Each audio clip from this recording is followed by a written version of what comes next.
Welcome to the Salmon Runs YouTube. Enjoy the video. You have the essentials installed. Now begin.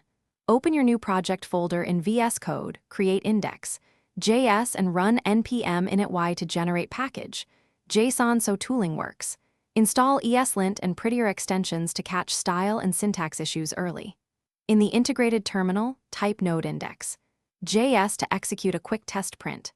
Once done, make sure the file saves and the terminal shows expected output. This confirms Node and the editor are wired together, and you can continue. You should now configure VS Code to run and debug smoothly. Set a breakpoint, open the Run panel, and create a launch. JSON using the Node. JS template so you can step through code and inspect variables.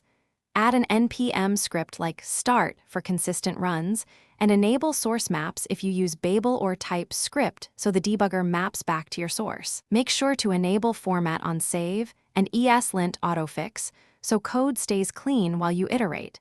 This reduces errors while developing. You're close to finishing. Run your app in the browser with Live Server or bundle it via Vite or Webpack and verify behavior across pages. Add npm scripts for build, test, and lint to standardize workflows, and commit your config files so teammates have the same setup. If something goes wrong, check your path and node version first, restart VS Code to clear extension state, and inspect the debug console and ESLint output. This single troubleshooting step often reveals missing modules or misconfigured launch settings. Thanks for watching. Consider subscribing if we helped you.